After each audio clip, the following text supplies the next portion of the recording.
अब अगली जो मार्गणा है वो है योग मार्गणा। योग मार्गणा में 3 योग है, मन, वचन और काय। तो मनोयोग जो मार्गणा है और वचन योग मार्गणा है, उसमें अपन समझने की कोशिश करते हैं कि मन योग, वचन योग सहित औदारिक काय योग। इसके मन भी है, वचन का योग भी है और काया का योग भी है। तीनों योग जिसमें है उसको ले रहे हैं मन योग, वचन योग सहित औदारिक काय योग। इसमें गुणस्थान 1 से 13 रहेंगे और लब्धि पर्याप्तक जो मनुष्य है, जिसके अपन ने 1 से 13 गुणस्थान की अभी चर्चा की थी पहले, तो उसमें जिस तरह से जिन जिन गुणस्थानों में जितनी जितनी प्रकृतियों का बंध हो रहा है, उतनी की उतनी प्रकृतियां यहाँ पर लेनी है 1 से 13 गुणस्थान तक। क्योंकि 13वां गुणस्थान में मन, वचन, काया तीनों के योग रहते हैं 1 से 13 तक के हिसाब से। अब कह रहे हैं मन योग रहित वचन योग और काय योग। अब मन योग रहित अगर छोड़ देते हैं तो फिर वो असन्नी हो जाएगा, और असन्नी में गुणस्थान जो है पहला और दूसरा दो ही मिलते हैं। तो दो गुणस्थान में जो मिलेंगे हैं तो उसमें जो है 3 विकलेंद्री के समान जो बंध स्वामित्व आएगा। अभी अपन ने जो पेंद्री, तेंद्री, चौरेंद्री का बंध स्वामित्व देखा था, उसके अनुसार यहाँ पर वैसे के वैसे ही समझ लेना चाहिए। मन योग रहित जो विकलेंद्री जीव है और असन्नी त्रियंच पंचेंद्री जो है, उनमें दूसरा गुणस्थान क्या है? अपर्याप्त अवस्था में रहता है। आस्वादन गुणस्थान अपर्याप्त में रहेगा, छयावलिका तक ही रहेगा। अब उस अपर्याप्त अवस्था में वचन योग होता नहीं है। देखिए, एक सामान्य नियम है कि वचन योग तो जब भाषा पर्याप्ति पूरी हो जाएगी, जब जीव स्वयोग्य पर्याप्तियों को पूर्ण कर लेगा, उसके बाद ही वचन का योग और उस मन का योग होता है। तो अपर्याप्त अवस्था में वचन का योग संभव नहीं है। इसलिए वचन योग में तो वास्तव में देखा जाए तो पहला गुणस्थान ही लेना चाहिए, मिथ्यात्व गुणस्थान ही। दूसरा गुणस्थान नहीं लेना चाहिए। जो सन्नी जीवों में दूसरा गुणस्थान लेते हैं वो पर्याप्त जीवों की अपेक्षा लेते हैं, और इनमें पर्याप्त में दूसरा गुणस्थान है ही नहीं। असन्नी जीवों में अपर्याप्त अवस्था में ही है, इसलिए पहला गुणस्थान ही मानना ज्यादा उपयुक्त है। मन योग, वचन योग रहित औदारिक काय योग। मन योग भी नहीं है, वचन योग भी नहीं है, औदारिक काय योग है। ऐसे जीव कौन से होंगे? 5 स्थावर के जीव। अब उनमें कर्म ग्रंथ के मत से चूंकि पृथ्वी, पानी, वनस्पति में 2 गुणस्थान मानते हैं, इसलिए पहला और दूसरा 2 गुणस्थान लिया जाता है, और एकेंद्री के समान जो है इसमें वही कथन बंध स्वामित्व आ जाएगा। अब विशेषकर जो है औदारिक मिश्र काय योग की बात अपन कर रहे हैं। औदारिक मिश्र काय योग में बंध स्वामित्व जो है समुच्चय बंध 114 प्रकृतियों का होता है। इसमें क्या है, 6 प्रकृतियों का बंध नहीं लिया। कौन कौन सी 6 नहीं ली? आहार दू से नरय तक, आहारक द्विक, देवायु और नरक त्रिक, ये 6 प्रकृतियां छोड़ दी। तो समुच्चय बंध कितना हो गया औदारिक मिश्र में? 114 प्रकृतियों का होता है। पहले गुणस्थान में 109 प्रकृतियां बनती है। अब इसमें से 5 और छूट जाएगी, जिन से लेकर के व्यू तक। जिन नाम, देवदिक और वेकृद्विक, ये 5 प्रकृतियां ऐसी है कि जो है पहले गुणस्थान में इनका बंध औदारिक मिश्र वाले नहीं कर पाते हैं। क्यों नहीं करते? क्योंकि औदारिक मिश्र जो काय योग है वो कर्म ग्रंथ के हिसाब से अपर्याप्त अवस्था में ही होता है। पर्याप्त अवस्था में ये मानते ही नहीं है कर्म ग्रंथ वाले। और अपर्याप्त अवस्था में जो वो जीव है वो न तो जिन्नाम का बंध करेगा, न द्वेद्विक का बंध करेगा, न वेकृद्विक का बंध करेगा। इसलिए पहले गुणस्थान में 109 प्रकृतियों का बंध लिया जाता है। दूसरे गुणस्थान में जो है 94 प्रकृतियां बनती है, सुहुम से छेवट्टम तक। वो तिरी नरायु अर्थात सूक्ष्म त्रिक का बंध रुक जाएगा। विकल्त्रिक, एकेंद्रीय, स्थावर, आतप, नपुंसक चोक, त्रियंचायु और मनुष्यायु, ये कुल मिलाकर के 9 और 6 15 प्रकृतियां कम हो गई। तो 15 प्रकृति कम हो गई तो कितनी प्रकृतियां बन रही है? 94 प्रकृतियों का बंध होता है दूसरे गुणस्थान में। क्योंकि सास्वादन गुणस्थान में इन प्रकृतियों का बंध होता ही नहीं है। और 2 आयु क्यों छोड़ी है? त्रियंचायु, मनुष्यायु, क्योंकि दूसरा गुणस्थान जो है अपर्याप्त अवस्था में है, और अपर्याप्त अवस्था में जीव जो है इनका त्रियंचायु और मनुष्यायु का बंध करता नहीं है। अब कह रहे हैं चौथे गुणस्थान में, चौथे गुणस्थान में जो है 75 प्रकृतियों का बंध होता है। अण से लेकर त्रिदुगम तक 25 से लेकर 48 तक, 24 तो ये कम हो जाएगी, जिसमें अनंतानुबंधी चोक, मध्यम के सहनन चोक, संस्थान चोक, अशुभ व्यायु गति,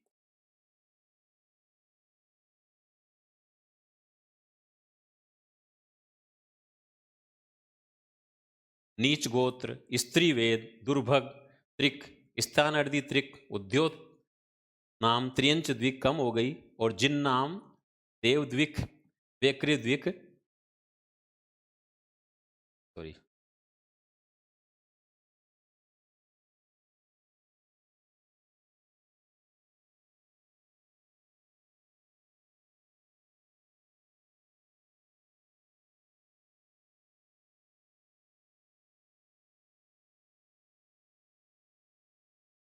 ये जुड़ गई। इस तरह से कुल मिलाकर के जो है 75 प्रकृतियां जो है चौथे गुणस्थान में बनती है। क्योंकि कर्म ग्रंथ में जो है औदारिक मिश्र जो का योग है वो अपर्याप्त अवस्था में ही माना है, पर्याप्त में लिया ही नहीं है। इस कारण से जो तीसरे गुणस्थान में जो बनने वाली थी वो सब छूट गई है, और चौथे गुणस्थान में भी इनका बंध नहीं होता है, और 75 प्रकृतियों का ही बंध होता है। और जिन्नाम, देवदिक, वेकृद्विक, ये जो प्रकृतियां है ये जुड़ जाती है 5। क्यों जुड़ जाती है? क्योंकि अपर्याप्त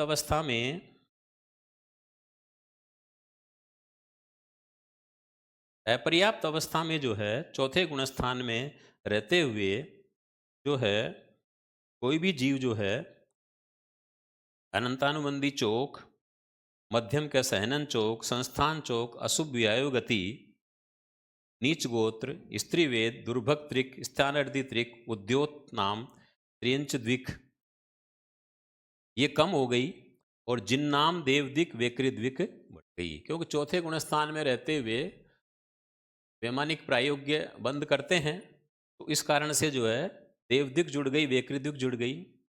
और जिन्नाम क्यों जुड़ गई? क्योंकि चौथे गुणस्थान में जो है जिन्होंने पहले जिन्नाम का बंद किया हुआ है तो उनके वो बंद चलता रहता है। और 13वें गुणस्थान में जो है एक साता वेदनी का ही बंद होता है। अब यहां पर कह रहे हैं कि चौथे गुणस्थान में औदारिक मिश्र का योग में मनुष्य प्रायोग्य प्रकृतियों का बंद नहीं हो सकता, इसलिए 5 प्रकृतियां यहां पर छोड़ दी, मनुष्य द्विक, औदारिक द्विक और वज्रेशम नाराज सायनन, क्योंकि वो देव प्रायोग्य बंद करेंगे। इसलिए 5 प्रकृतियों को छोड़ करके तो 70 प्रकृतियों का बंद मानना चाहिए। यद्यपि कर्म ग्रंथ के की मूल गाथा के अनुसार 75 का बंद लिया है, पर वास्तव में देखा जाए तो 70 प्रकृति मानना ज़्यादा उपयुक्त लगता है। क्योंकि चौथे गुणस्थान वाला जो औदारिक मिश्र काय योग वाले मनुष्य त्रियंच है वो औदारिक प्रायोग्य बंद नहीं करेंगे, वो वैमानिक प्रायोग्य बंद करेंगे, इसलिए 70 का बंद मानना चाहिए। अब कह रहे वेक्री काय योग। वेक्री काय योग यहां पर जो है बहु प्रत्यय की अपेक्षा लिया है। देखिए 2 तरह का विक्री शरीर होता है, लब्धि प्रत्यय और बहु प्रत्यय। जो जन्म से ही होता है और हर एक को होता है वो कहलाता है बहु प्रत्यय। नारकी देवता में जो विक्री शरीर विक्री का योग होता है वो बहु प्रत्यय माना जाता है, और त्रियंच और मनुष्य में जो होता है वो लब्धि प्रत्यय होता है। तो यहाँ पर त्रियंच और मनुष्य के लब्धि प्रत्यय का कथन शामिल नहीं किया है। नारकी देवता की अपेक्षा, बहुप्रत्यय की अपेक्षा ही यहाँ पर गुणस्थान 1 से 4 माने गए हैं। यद्यपि कोई कोई त्रियंच और मनुष्य में भी वेक्री लब्धि का प्रयोग होता है, पर उसकी विवक्षा यहाँ पर नहीं की गई है।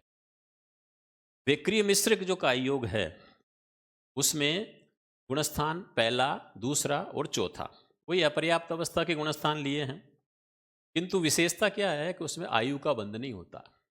देखिए, एक बात है कि कोई भी तरह का जो मिश्र है, चाहे उदारिक मिश्र है, चाहे वेक्री मिश्र है, चाहे आहारक मिश्र है, इनमें आयु का बंध नहीं होता है, क्योंकि आयु बंध के योग्य जो परिणाम है, घोलमान परिणाम, वो इन मिश्र अवस्थाओं में नहीं हो पाते हैं।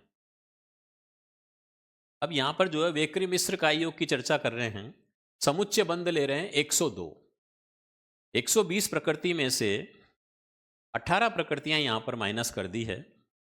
अब जो देवगति योग्य अपन 104 प्रकृति लेते हैं ना, उसमें से 2 आयु और घटा दी है, मनुष्य आयु और त्रियंच आयु। तो कुल मिलाकर के 102 प्रकृतियां समुच्चय में बंधेगी। पहले गुणस्थान में 101 जिन्नाम छूट जाएगा। दूसरे गुणस्थान में 94 94, 7 कम हो गई, एकेंद्रीय स्थावर आतप और नपुंसक चौक ये छूट गई।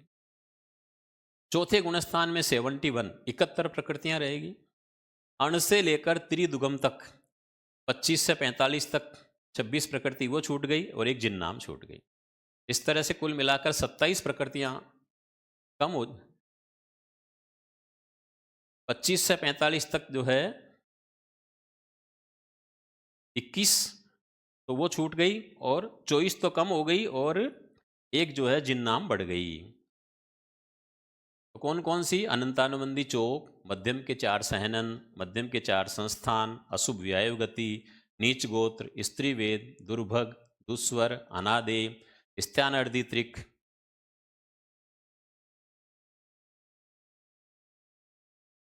त्रियंचुदिक और उद्योत नाम, ये तो कम हो गई और जिन नाम जुड़ गई।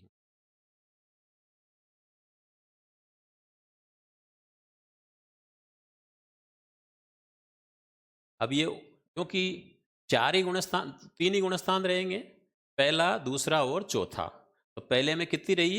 101, दूसरे में 94 और चौथे में 71 प्रकृतियों का बंध होता है, क्योंकि चौथे गुणस्थान में जिन नाम जो है जुड़ जाती है। अब आ जाइए आहारक काय योग। आहारक काय योग में जो है छठा गुणस्थान होता है, तो 63 प्रकृतियां बनती है। दूसरे कर्म ग्रंथ का जो बंधाधिकार है उसके समान है। अब देखो यहां पर एक बात लिखी है, पंच संग्रह के मत से 7वां गुणस्थान भी माने तो 57 का बंध होगा। अब 57 का बंध में क्या किया है कि 6 प्रकृति वही छोड़ दी है। 6 प्रकृति क्यों छोड़ दी है? तो यहां पर जो है अपन इतना समझ सकते हैं कि जब आहारक काय लब्धि का प्रयोग जीव करता है तो उस समय में आहारक लब्धि का प्रयोग करते समय आहारक लब्धि का बंध नहीं होता है, मतलब उदय और बंध दोनों साथ साथ नहीं होते हैं। ये एक विशेष बात अपने को ध्यान में रखनी है। इसलिए यहां पर इन्होंने जो है 56 प्रकृतियों का बंध ले लिया है।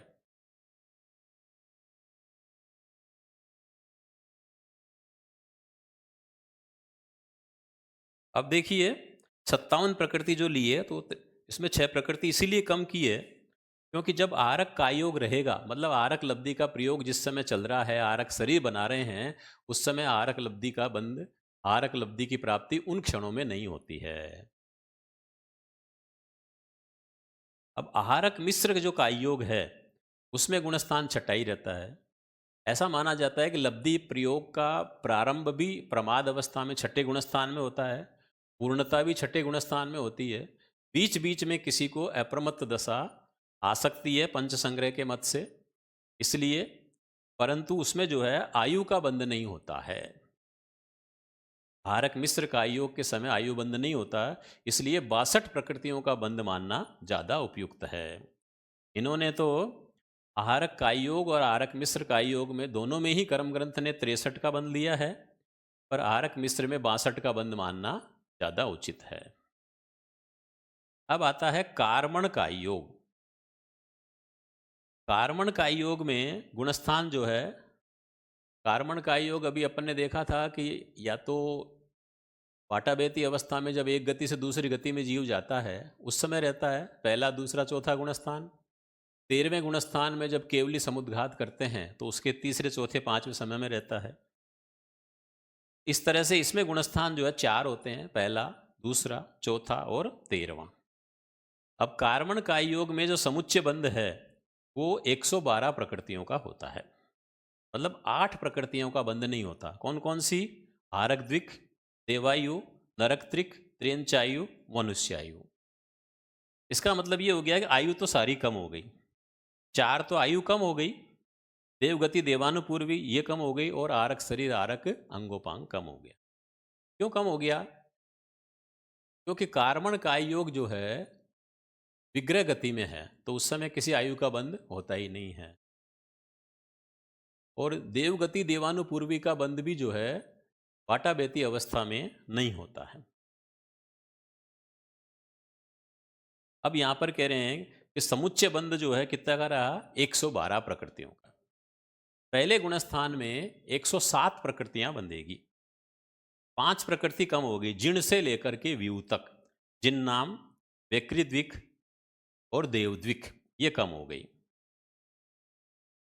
क्योंकि पहले गुणस्थान में जो है कार्मण का योग जो है चारों गति के जीवों में हो सकता है, परंतु जिन्नाम का बंध पहले गुणस्थान में होता ही नहीं है। और पहले गुणस्थान में जब जिस समय कार्मण का योग रहेगा उस समय देवद्विक और व्यकृद्विक का बंध भी नहीं होगा। फिर दूसरे गुणस्थान में 94 प्रकृतियां बंधेगी, नराऊ से रिसहम तक, औदारिक मिश्र का योग के समान। और चौथे गुणस्थान में 75 प्रकृतियां ही रहेगी, वो भी औदारिक मिश्र का योग में जैसा अपन ने देखा था वैसे कि वैसे 75 प्रकृतियां रहेगी। यहां पर 5 प्रकृति कम नहीं करेंगे। क्यों नहीं कम कर रहे हैं? क्योंकि कार्मण का योग जो है चारों गति के जीवों में होता है। तो जो मनुष्य त्रिंच गति वाले हैं वो नरक और देव प्रायोग्य बंद कर सकते हैं, और नारकी और देवता जो है वो मनुष्य त्रिंच प्रायोग्य बंद कर सकते हैं। इसलिए यहाँ पर जो है पूरी की पूरी 75 प्रकृतियों का बंद चौथे गुणस्थान में माना गया है। और 13वें गुणस्थान में जो है वही एक साता वेदने का बंद रहेगा। यहाँ पर विशेष बात जो कही गई है कि देवता नारकी की अपर्याप्त अवस्था में कार्मण का योग होने से चौथे गुणस्थान में मनुष्य संबंधी 5 प्रकृतियां, मनुष्य दिक, औदारिक द्विक, वज्रसव, नारा, सैनन, इनका बंध भी हो सकता है। इसलिए 75 प्रकृतियां मानी गई है। इस तरह से जो है हमने इस योग मार्गणा के बारे में जानकारी की है। अब आता है अगली मार्गणा है वेद मार्गणा। 3 वेद हैं, स्त्री वेद, पुरुष वेद और नपुंसक वेद। अब देखिए यहाँ जो ये मार्गणाओं में बंध स्वामित्व चल रहा है ना, इसमें अपने को इतना जरूर समझना है कि कोई भी जो मार्गणा लेंगे पहले ये देखेंगे वो कौन से गुणस्थान तक मिलती है और फिर उसमें कितनी प्रकृतियां बनती। तो जैसे मान लीजिए वेद मार्गणा है। अब वेद मार्गणा में जो है समुच्चय वेद और 3 वेद पहले से लेकर के 9वें गुणस्थान तक वेद का उदय होता है। चाहे स्त्री वेद हो, चाहे पुरुष वेद हो, चाहे नपुंसक वेद हो। 9वें गुणस्थान के संख्यात भाग, प्रथम भाग तक इनका उदय रहता है। तो पहले गुणस्थान से लेकर के और 9वें गुणस्थान तक जो है इनका बंध रहता है। तो अपन ने जो दूसरे कर्म ग्रंथ में अभी जो बंध स्वामित्व देखा था गुणस्थानों की अपेक्षा से, तो वो कि वो यहाँ पर आ जाएंगे कि पहले से लेकर 9वें गुणस्थान तक के प्रथम भाग तक जितनी जितनी प्रकृतियों का बंध हो रहा था उतना उतना ही जो है तीनों वेद में अपन बंध स्वामित्व ले लेंगे, स्त्री वेद, पुरुष वेद और नपुंसक वेद। अब इसमें एक विशेष बात क्या आएगी कि स्त्री वेद में जो है आहारक द्विक का बंध तो हो सकता है पर उसके उदय नहीं होता। बंध का कथन होने से 9वें गुणस्थान तक बंध स्वामित्व माना गया है। इसका तात्पर्य क्या हुआ कि स्त्री वेद में रहते हुए कोई जीव जो है आहारक शरीर और आहारक अंगोपांग का बंद कर सकता है, पर उसका उदय नहीं हो सकता। उदय के लिए क्या चाहिए? दो चीजें चाहिए। एक तो आहारक लब्धि चाहिए, और आहारक लब्धि किसको होगी? जो 14 पूर्वधारी होंगे। चतुर्दश पूर्वधर जो मुनिराज होते हैं, उनको ही आहारक लब्धि की प्राप्ति होती है।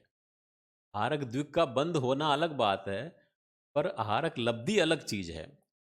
आहारक लब्धि तो पूर्व ज्ञान पर आधारित होती है, और साध्वियों को पूर्वों का ज्ञान नहीं हो पाता है, इसलिए उनमें आहारक लब्धि प्रकट नहीं होती है, और आहारक लब्धि प्रकट नहीं होती तो वह आहारक शरीर भी नहीं बना पाते हैं। इसलिए बंद होते हुए भी उदय नहीं माना जाता है। अब है छठी मार्गणा, कसाय मार्गणा। क्रोध, मान और माया, इसमें गुणस्थान 1 से 9 है। 1 से 9 गुणस्थान तक उदय है इनमें। तो 1 से 9 गुणस्थान तक जो है दूसरे कर्म ग्रंथ के बंद अधिकार के समान समझना चाहिए। लोभ में 1 से 10 गुणस्थान है, तो वहां पर 1 से 10 गुणस्थान के समान दूसरे कर्म ग्रंथ के अनुसार समझ लेना चाहिए। आगमकार जो है दूसरे गुणस्थान को ज्ञान रूप मानते हैं, जबकि कर्म ग्रंथ वाले जो है अज्ञान रूप मानते हैं। अगली जो मार्गणा आ रही है ज्ञान दर्शन, उसके बारे में। आगमकार अवधि दर्शन को अवधि ज्ञान के साथ भी मानते हैं और विभंग ज्ञान के साथ भी मानते हैं, पर कर्म ग्रंथकार जो है वो अवधि ज्ञान के साथ ही मानते हैं, विभंग ज्ञान के साथ में नहीं मानते हैं। ये मत भिन्नता है, ये अपने को ध्यान में रखनी है। तो जो ज्ञान दर्शन मार्गणा है 7वें नंबर की, 9वें नंबर की, उसमें मति, श्रुत और अवधि ज्ञान, और चौथा ले रहे हैं अवधि दर्शन। इन चारों मार्गणाओं के जो भेद है उनमें गुणस्थान 4 से 12 ले रहे हैं। दूसरा गुणस्थान चूंकि कर्म ग्रंथ वाले ज्ञान रूप नहीं मानते, इसलिए नहीं लिया है। समुच्चय बंध 79 प्रकृतियों का, 77 प्रकृतियां तो चौथे में बनती है, प्लस आहारक द्विग जो 7वें 8वें गुणस्थान में बनती है, उसको जोड़ देंगे तो समुच्चय बंध कितना हो जाएगा? 79 प्रकृतियों का हो जाएगा। और वो चौथे से लेकर 12वें गुणस्थान तक जो अपन दूसरे कर्म ग्रंथ में पढ़ते हैं, वही बंधाधिकार के समान। मनः पर्याय ज्ञान में गुणस्थान जो है 6 से 12। मनः पर्याय ज्ञान साधु को ही होता है। इसमें समुच्चय बंध जो है 65 प्रकृतियों का लेंगे। 63 तो छठे गुणस्थान में बनती है, और आरक द्विग जो 7वें 8वें में बनती है, उनको मिला देंगे तो समुच्चय बंध कितना हो जाएगा? 65 हो जाए। और 6 से लेकर के 12 गुणस्थान तक वही दूसरे कर्म ग्रंथ के समान। केवल ज्ञान केवल दर्शन में गुणस्थान 2 ही रहेंगे, 13वां और 14वां। 13वें में साता वेदनी का बंद होता है, 14वें में बंद नहीं होता है। देखिए, दूसरे कर्म ग्रंथ का जो बंदाधिकार है वो महत्वपूर्ण है। मैंने पहले भी निवेदन किया, अब वापस आपसे निवेदन है कि दूसरे कर्म ग्रंथ का जो बंदाधिकार है उसको अच्छी तरह से समझ लें। वो यहाँ पर देखिए कितना सहायक बन रहा है, सब जगह बार बार उसी की चर्चा की जा रही है। तो मति, श्रुत और विभंग ज्ञान, मति अज्ञान, श्रुत अज्ञान और विभंग ज्ञान में गुणस्थान 1 से 3 आगम के हिसाब से पहला तीसरा रहेगा, और कर्म ग्रंथ के हिसाब से पहला दूसरा तीसरा रहेगा। समुच्चय बंध 117 का, और दूसरे कर्म ग्रंथ के बंध के समान। चक्षु अचक्षु दर्शन में गुणस्थान 1 से 12, क्योंकि 12वें गुणस्थान तक जो है चक्षु अचक्षु दर्शन रहते हैं, उसके बाद 13वें 14वें में केवल दर्शन हो जाता है। दूसरे कर्म ग्रंथ के समान ये भी चलेगा।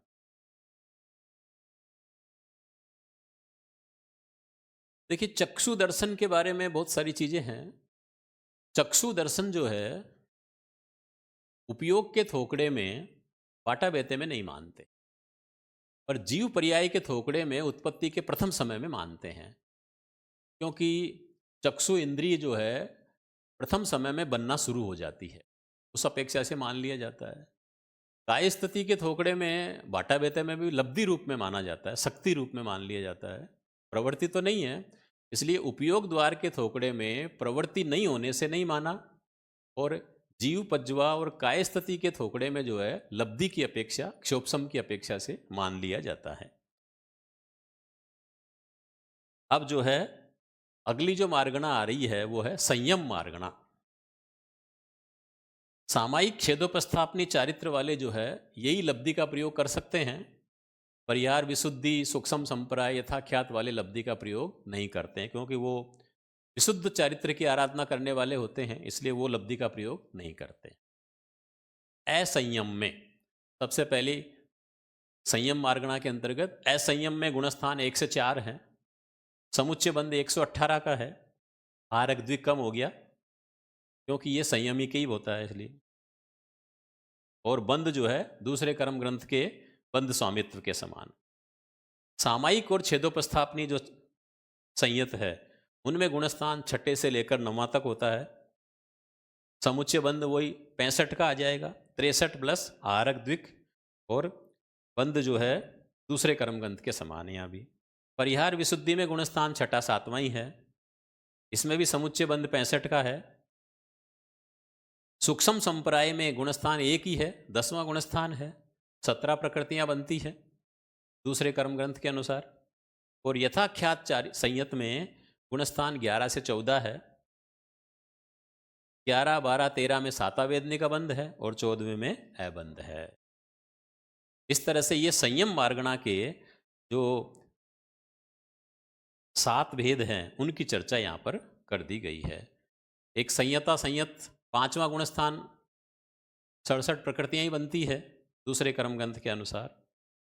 अब अगली जो मार्गणा आ रही है वो लेस्या मार्गणा है। ये बहुत महत्वपूर्ण मार्गणा है, समझने लायक है। इससे संबंधित कुछ विशेष बातें हैं जिनकी हम चर्चा पहले कर लेते हैं। नरक सूक्ष्म एकेंद्रीय विकलेंद्रीय में तेजोलेस्या पद्मलेस्या शुक्ललेस्या नहीं होती, नारकी में भी नहीं है, एकेंद्रीय में भी नहीं है, सूक्ष्म में नहीं है। बादर में तो है, बादर पृथ्वी पानी वनस्पति में तेजोलेस्या मान लेते हैं इसलिए, पर सूक्ष्म एकेंद्रीय में नहीं है और विकलेंद्रीय में भी नहीं है। इसलिए तेजोलेसी पद्मलेसी और शुक्ललेसी के नरक सूक्ष्म एकेंद्रीय और विकलेंद्रीय प्रायोग्य बंध नहीं होता है। कृष्णादि 3 जो अशुभ लेस्या है, कृष्ण नील कापोत, ये 3 अशुभ लेस्या में गुणस्थान जो है 1 से 4 माने हैं। यद्यपि 5वें 6ठे गुणस्थान में भी ये लेस्याएं मिलती है आगम के अनुसार, इसलिए 1 से 6 गुणस्थान माने जाते हैं। श्रावकपना और साधुपना शुभ लेस्या में प्राप्त होता है, तो प्राप्ति की अपेक्षा से यहाँ पर जो है 3 अशुभ लेस्याएं ली है। इसलिए कर्म ग्रंथ में जो है कृष्णादि अशुभ लेस्या नहीं मानी है। किसमें? श्रावकपणा प्राप्ति के समय और साधुपणा प्राप्ति की अपेक्षा से। उसके बाद में आ सकती है वहां पर भी। कृष्णादि 3 लेस्याओं में चौथे गुणस्थान में 77 प्रकृतियां बंद है, किंतु चौथे गुणस्थान में जो है देवायु का बंध 3 अशुभ लेस्याओं में होता ही नहीं है। इसलिए 77 की बजाय कितनी मानना चाहिए? 76 प्रकृति का बंध मानना ज्यादा उपयुक्त है, क्योंकि नार की देवता तो देवायु का बंध करेंगे ही नहीं। मनुष्य त्रिंच जो है चौथे गुणस्थान में रहते हुए यदि आयु का बंध करे तो वैमानिक का बंध करेंगे, ये नियम है। क्योंकि ये नियम है कि जिस लेस्या में जीव आयु का बंध करता है उसी लेस्या में मरता है और उसी लेस्या में अगले भव में जाके उत्पन्न होता है। वैमानिकों में कृष्ण आदि अशुभ लेस्या है ही नहीं, इसलिए अगर यदि कृष्ण आदि अशुभ लेस्याओं में अगर यदि आयु बंध करे तो वैमानिक का करना चाहिए, और वैमानिक में वो लेस्या होती नहीं है, इसलिए लेस्या इन 3 अशुभ लेस्याओं में देवायु का बंध नहीं माना जाता है। आहारक द्विक का बंध 7वें 8वें गुणस्थान में होता है, अभी अपन ने चर्चा की थी, जबकि वहां पर जो है कृष्णादि 3 लेस्याएं होती नहीं है 7वें 8वें गुणस्थान में, इसलिए इनमें आहारक द्विक का बंध नहीं माना जाता है। अब शुक्ल लेस्या की जो बात है, आगम के अनुसार तो शुक्ल लेस्या त्रियंच में त्रियंच प्रायोग्य बंध हो सकता है, पर कर्म ग्रंथ वाले नहीं मानते। ये एक मत भिन्नता है। कर्म ग्रंथकार क्या कहते हैं कि जो शुक्ल लेस्या वाले होंगे वो त्रियंच गति का बंध नहीं करेंगे, वो मनुष्य प्रायोग्य बंध ही करते हैं। अब इसमें थोड़ी जानकारी यहां पर दी गई है कि प्रज्ञापना है, जीवाभिगम है, तत्वार्थ भाष्य है, संग्रहणी ग्रंथ है, इनके अनुसार जो है 6ठे 7वें 8वें देवलोक में शुक्ल लेस्या मानी गई है। अब इसमें ग्रंथकारों का मत क्या है कि ये कथन जो है बहुलता की अपेक्षा से है। इसलिए उनमें पद्मलेस्या होने पर भी उनको गौण कर दिया गया है। शुक्ललेस्या जो मार्गणा है उसमें अत्यंत विशुद्ध शुक्ललेस्या को यहाँ पर लिया गया है। तो छठे से आठवें देवलोक तक में जो शुक्ललेस्या है वो है तो कम विशुद्धि वाली है, जबकि नौवें देवलोक और उससे ऊपर की जो शुक्ललेस्या है वो ज़्यादा विशुद्धि वाली है। तो ऐसा अपन समझ सकते हैं कि कर्म ग्रंथ में छठे से आठवें देवलोक तक में जो देवता पद्मलेस्या वाले हैं अथवा अल्प विशुद्धि वाली शुक्ललेस्या वाले हैं वो त्रियंच प्रायोग्य बंद कर लेते हैं, वो त्रियंच गति में चले जाते हैं। परंतु जो तीव्र विशुद्धि वाली जो लेस्या है वो उनमें कर्म ग्रंथ वाले नहीं मानते हैं। तो ये कर्म ग्रंथ और आगम के हिसाब से समन्वय स्थापित करने का प्रयास किया गया है। एकेंद्रीय में 4 लेस्याएं होती है, पद्म लेस्या शुक्ल लेस्या नहीं होती है, इसलिए पद्म और शुक्ल लेस्या में एकेंद्रीय प्रायोग्य बंध नहीं माना जाता है। तेजो लेस्या में जो है दूसरे देवलोक तक के देवता एकेंद्रीय में उत्पन्न हो सकते हैं, इसलिए वो एकेंद्रीय प्रायोग्य बंद करते हैं। जबकि नरक त्रिक, सूक्ष्म त्रिक और विकल त्रिक में तेजोलेस्या होती नहीं है, इसलिए वे इसका बंद नहीं करते हैं। अब देखिए ये तो कुछ विशेष ज्ञातव्य बातें थी जो अपन ने इसमें लिया है। अब बाकी जो अपन जो चर्चा करते हैं वो लेते हैं कि अब मार्गणा के हिसाब से बंध स्वामित्व देखते हैं। कृष्ण नील कापोत लेस्या, इसमें गुणस्थान 1 से 4 माने हैं। समुच्चय बंध कितना? 118 का। 2 प्रकृति को छोड़ दी है। कौन सी छोड़ दी? आरक द्विक का छोड़ दिया है। और समुच्चय बंध 118, 117 प्लस जिन्नाम, क्योंकि आरक द्विक का बंध जो है कृष्ण नील कापोत लेस्या में नहीं होता है, क्योंकि 7वें 8वें गुणस्थान में बनती है और 7वें 8वें गुणस्थान में 3 लेस्या रहती नहीं है। तेजो लेस्या में जो है गुणस्थान 1 से 7 हो सकते हैं, पहले से लेकर 7वें गुणस्थान तक हो सकते हैं। समुच्चय बंध जो है 111 प्रकृतियों का लिया गया है। अब इसमें क्या होगा? 111 में 9 प्रकृतियां छूट रहे हैं। कौन सी 9? नरक त्रिक, सूक्ष्म त्रिक और विकल त्रिक, तीनों के त्रिक 3 3 3 9 हो गए। पहले गुणस्थान में 108 प्रकृतियां बंधेगी, आरक द्विक और जिन्नाम छूट जाएगी। 9 तो समुच्चय से छूट गई, बची 111। 111 में से भी पहले गुणस्थान में 3 और कम हो गई, आरक द्विक और जिन्नाम। 108 प्रकृतियां बंधेगी। दूसरे से लेकर 7वें गुणस्थान तक वही दूसरे कर्म ग्रंथ के अनुसार समझना है। अब आ जाइए पद्मलेस्या में। पद्मलेस्या में जो है गुणस्थान 1 से 7 है, पर इसमें विशेषता क्या है कि यहाँ समुच्चय बंध जो है 108 का हो जाएगा। तो तेजोलेस्या में 111 प्रकृतियां बन रही थी ना, उसमें से 3 और कम हो जाएगी, एकेंद्रीय, स्थावर और आतपनाम, ये 3 कम हो गई। तो पहले गुणस्थान में रह जाएगी 105। 108 में से वही 3 कम हो जाएगी, आरक द्विक और जिन्नाम। और दूसरे से लेकर के 7वें गुणस्थान तक वही दूसरे कर्म ग्रंथ के अनुसार समझ लेना है। अब आ जाइए शुक्ल लेस्या में।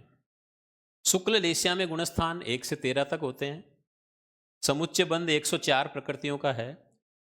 अब देखो कम होती जा रही है। 108 में से त्रियंच त्रिक और उद्योत नाम 4 प्रकृतियां कम हो गई, त्रियंच गति, आनुपूर्वी, त्रियंच आयु और उद्योत नाम, ये 4 कम हो गई। तो 104 प्रकृतियां शुक्ल लेस्या में समुच्चय बंध है। पहले गुणस्थान में 101 रहेगी, आरक द्विक और जिन्नाम छूट जाएगा। और दूसरे में 97 रहेगी, नपुंसक चौक को छोड़ करके। और आगे जो है 13वें गुणस्थान तक वही दूसरे कर्म ग्रंथ के अनुसार समझ लेना है। अब आ जाइए भवी मार्गणा। भवी मार्गणा में 2 तरह के हैं, भवी और अभवी। भवी किसको कहते हैं? जिनमें मोक्ष प्राप्ति की योग्यता है, शक्ति है, सामर्थ्य है, उसको कहते हैं भवी। और अभवी जिनको मोक्ष प्राप्ति की योग्यता नहीं है। तो भवी में गुणस्थान 1 से 14 ही होंगे, मोक्ष प्राप्त करने वाले जीव में 14 ही गुणस्थान रहेंगे।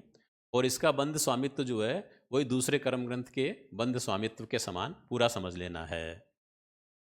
अभवी में गुणस्थान पहला ही रहेगा, क्योंकि अभवी जीव की ये विशेषता होती है कि वो कभी मिथ्यात्व की ग्रंथि का भेदन कर ही नहीं पाता। मिथ्यात्व की गांठ को वो तोड़ ही नहीं पाता है, इसलिए पहला ही गुणस्थान रहता है और पहले गुणस्थान में ही जो है उनके 117 प्रकृतियों का बंध हो सकता है, आरक द्विक और जिन्नाम छोड़ करके। अब आ रही है 12वें नंबर की मार्गणा है सम्यक्त्व मार्गणा। अब देखिए, उपसम समकित में आयु का बंध नहीं होता, एक विशेष बात यह। उपसम समकित में आहारक द्विक का बंध तो हो सकता है, पर आहारक द्विक का उदय नहीं है, लब्धि का प्रयोग नहीं है, बंध हो सकता है। यही कारण है कि उपसम समकित में 7वें गुणस्थान में 58 प्रकृति का बंध मान लिया है।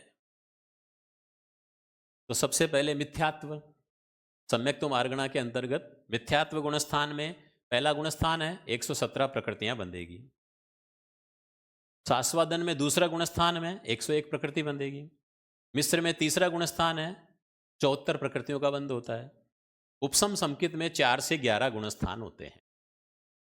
अब इसमें क्या करें, 4 से 11 गुणस्थान में जितनी जितनी प्रकृतियों का बंध दूसरे कर्म ग्रंथ में बताया है, उसमें से आयु का बंध टाल देना है, कम कर देना है, क्योंकि आयु बंध नहीं होता है। अब देखियो, इसको अपन समझते हैं। समुच्चय बंध रहेगा 77 प्रकृतियों का, चौथे में 75 बनती है, तो आयु टालने के बाद 75, और उसमें आरक दिक जुड़ जाएगी तो समुच्चय में हो जाएगी 77 प्रकृतियां, 77। अब इसमें चौथे गुणस्थान में 75 हो जाएगी, आरक द्विक कम हो गई। पांचवें गुणस्थान में 66 हो जाएगी, अप्रत्याख्यानी चौक गया, मनुष्य द्विक गई, औदारिक द्विक, वज्रसभ नारासन है, 9 प्रकृतियां कम हो गई, तो 66 बच गई। छठे गुणस्थान में 62, प्रत्याख्यानावरण चौक कम हो गया। सातवें गुणस्थान में 58, क्योंकि आयु का बंध होता ही नहीं है, इसलिए 58 59 का विकल्प नहीं आएगा, यहाँ पर 58 ही आएगी। अरति, शोक, अस्थिर, अशुभ, अयस्कीर्ति और असाता वेदनी कम हो गई और आरक द्विक बढ़ गई। और 8 से 11 गुणस्थान में वही दूसरे कर्मग्रंथ के समान समझ लेना चाहिए। अब आ गई क्षयोपसम समकित। क्षयोपसम में 4 से 7 गुणस्थान होते हैं, चौथा, पांचवा, छठा और सातवां। समुच्चय बंध जो है 79, 79 प्रकृतियों का है, 77 प्लस आहारक द्विक का बंध जो है यहां पर बढ़ जाता है।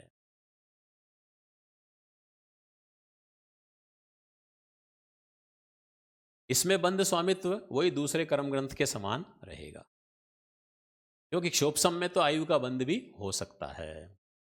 अब आ जाएगा क्षायिक सम्यक्त्व। क्षायिक में गुणस्थान चौथे से लेकर 14 तक होते हैं। समुच्चय बंध यहाँ भी 79 का आएगा, 77 प्लस आहारक द्विक जुड़ जाएगा, और बंध स्वामित्व दूसरे कर्म ग्रंथ के अनुसार समझ लेना चाहिए।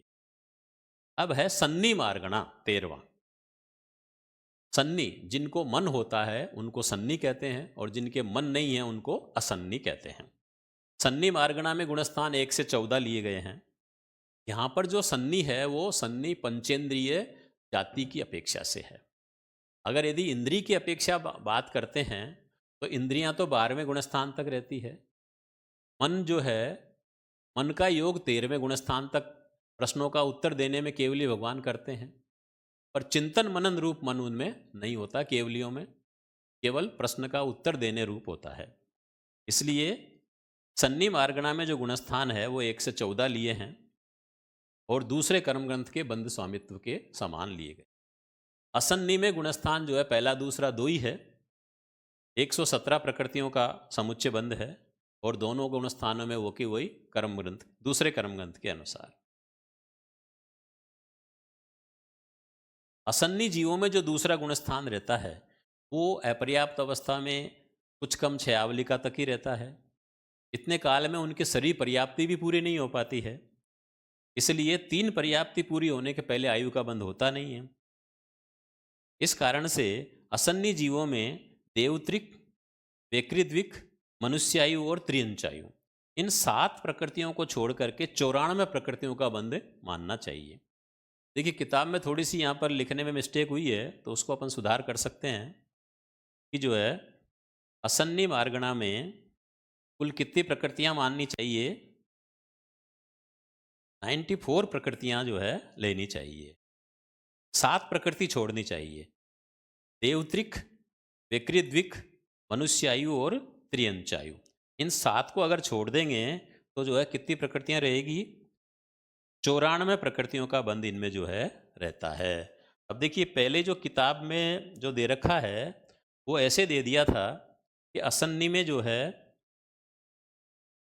99 प्रकृति का बंध लिखा था, उस 99 की बजाय जो है 94 का बंध मानना ज़्यादा उपयुक्त है, ये संशोधन है। अब इसके बाद लास्ट में आती है आहारक मार्गणा, 14 नंबर की जो मार्गणा है आहारक मार्गणा। ओज आर, रोम आर, कवल आर, मनोबक्सी हार, इनमें से कोई भी जो आहार ग्रहण करता है वो आहारक कहलाता है, और इनमें से किसी भी प्रकार का जो आहार ग्रहण नहीं करता जीव तो वो अनाहारक कहलाता है। तो आहारक में गुणस्थान 1 से 13 तक होते हैं, और दूसरे कर्म ग्रंथ के बंध स्वामित्व के समान इसमें बंध आएगा। और अनाहारक कब कब होता है? एक तो बाटा बेती अवस्था में होता है, विग्रह गति में, और एक 13वें गुणस्थान में केवली समुद्घात के समय, तीसरे चौथे पांचवें समय में होता है, और 14वां गुणस्थान पूरा अनाहारक ही होता है। सिद्ध भगवान भी पूरे अनाहारक ही होते हैं। तो ये जो है, जो कार्बन का योग में अपन ने जो प्रकृतियां देखी थी वो की वो स्थिति जो है अनारक में रहेगी, क्योंकि कार्बन का योग में भी वही पहला दूसरा चौथा बाटा बेती की अपेक्षा, और 13वां 14वां गुणस्थान, यद्यपि वहाँ 14वां गुणस्थान नहीं रहता कार्बन का योग में, पर चूंकि 14वें गुणस्थान में बंध होता ही नहीं है किसी कर्म, तो इसलिए प्रकृतियों के बंध में जो है कोई अंतर नहीं आएगा। कार्बन का योग का बंध स्वामित्व ही यहाँ पर अनाहारक मार्गणा में पूरा काम आ जाता है। इस तरह से आज हमने जो है प्रकृतियों में बंध स्वामित्व की चर्चा की है। 14 मुख्य मार्गणाएं, उनके भेद 62 जो मार्गणाएं हैं, उनमें 62 मार्गणाओं के धारक जो जीव है वो समुच्चय रूप से और किन किन गुणस्थानों में कितनी कितनी प्रकृतियों का बंध करते हैं, उस बंध स्वामित्व की आज हमने चर्चा की है। अब आगामी दिनों में हम जो है उदय स्वामित्व से संबंधित चर्चा करेंगे। तब तक के लिए आप सबको जय जिनेंद्र।